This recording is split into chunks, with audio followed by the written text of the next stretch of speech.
These containers sitting at a port in Manila almost triggered a war. They were full of garbage, including used adult diapers, and the Philippines refused to let them into the country. President Rodrigo Duterte just told Trudeau that he has 1 week or it's war. After rotting in the sun for nearly 6 years, Canada finally took its waste back and burnt it. It made headlines everywhere and revealed the dark underbelly of the global plastic waste network. It's rife with corruption run by private traders and fly-by-night establishments, and Interpol found that it could be worse.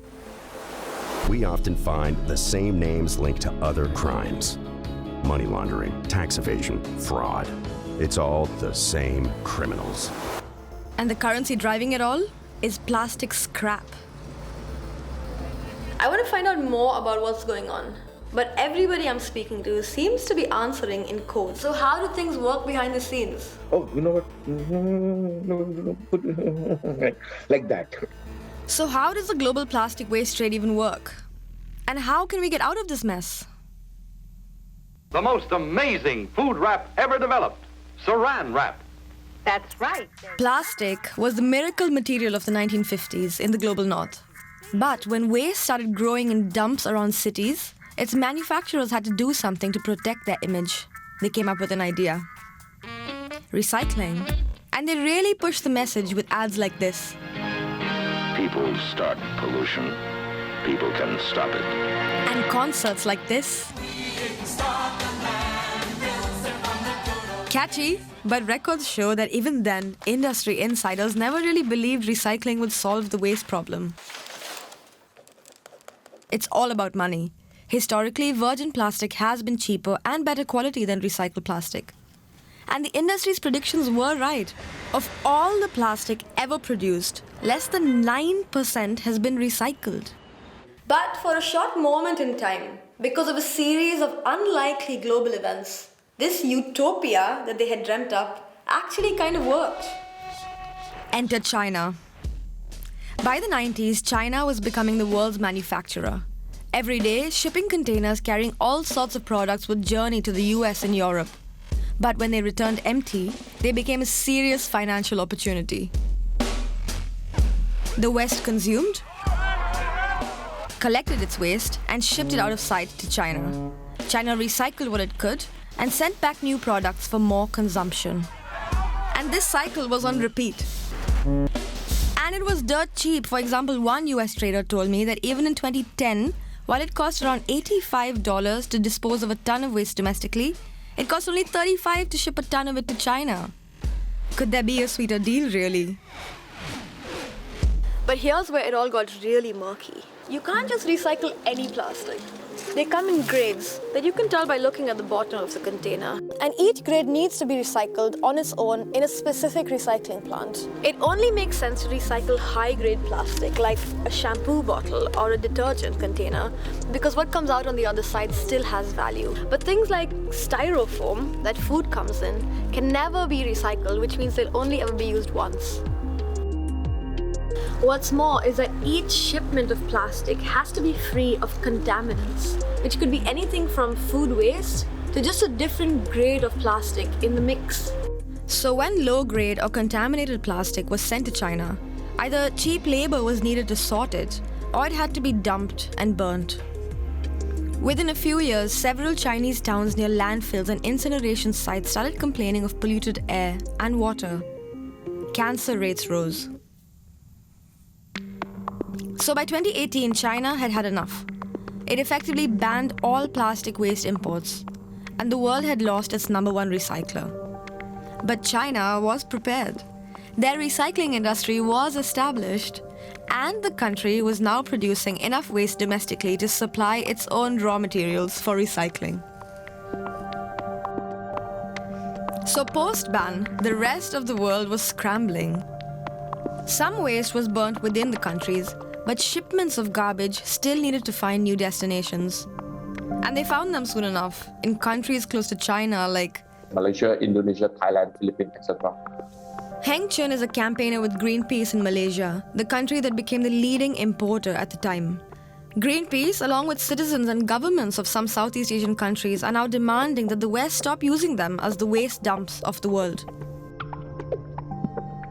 The big country, especially the richer country that produce lots of waste, and then they're shipping the problem to global south. Malaysia is still a developing country. To get same as other Southeast Asian countries, mostly the developing country, the enforcement are not that strict. So which means that this might also give opportunity for some illegal businesses to import all this plastic waste. So let's get into the nitty-gritty. First, the legal stuff. Broadly, the high-value plastic we saw earlier can be legally traded if it's segregated and uncontaminated. It can have a second life, either in incineration or what's called energy recovery, which is controversial because it creates high emissions, or it can enter the recycling market, which is growing around the world. But processing plastic before it can be sold on the market can be expensive, especially in developed countries, because regulations are stricter and wages are higher. All things considered, it might be cheaper to just send the container away to someone who can get the job done cheap. Okay, this is, let's say a container full of plastic. Juhani Grossman looks into corruption in environmental-related businesses around the world.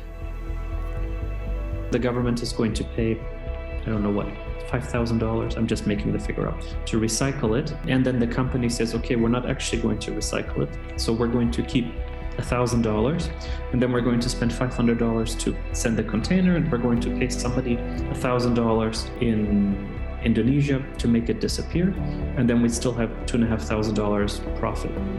It's something like that. And companies in Asian countries are willing to take the plastic in. Local waste collection is much less developed here, and so clean plastic can be used to feed the upcoming recycling industries. But here's where laws can be broken. The Basel Convention is the international treaty that stipulates which plastics can and can't be traded. It says, for example, that contaminated or low-grade plastics need special permission from the receiving country's governments before they can be shipped.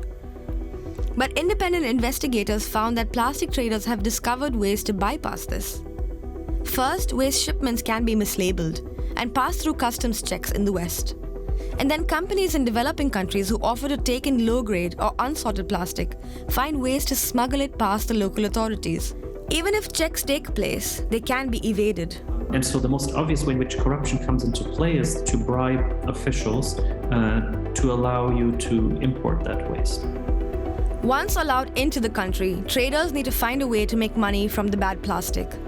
Investigators found unsuitable disposal, including into rivers, landfills, and plantations, along with cheap labor, to be the main modus operandi. So basically the same things that happened in China. But there's even more criminal energy in this. Many criminals are relying on money laundering techniques, and this typically would take the form of a legal waste company that would engage in both legal and illegal trades and then mix the payments across these two business lines. Ailsa Hart's foundation has investigated the role of money laundering and tax fraud across the waste trade industry. For environmental crimes, this is a particularly effective strategy because it can be very difficult for authorities in the private sector to distinguish between legal and illegal trades. A combination of these factors is what happened in the Philippines-Canada case. Private traders were involved on both sides, the waste was misdeclared and got caught at customs. Proceeds from the illegal waste trade could be up to $12 billion annually, which puts it on par with migrant trafficking. So this really is a big issue, but it goes beyond the financial costs.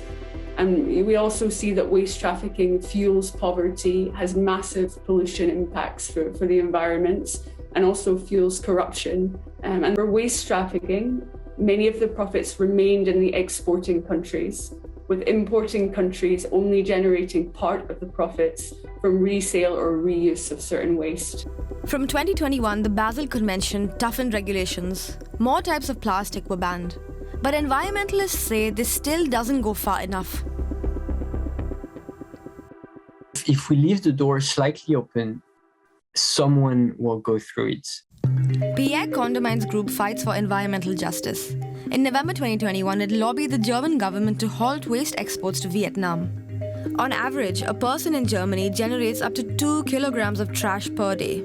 So can the European Union deal with its own waste output?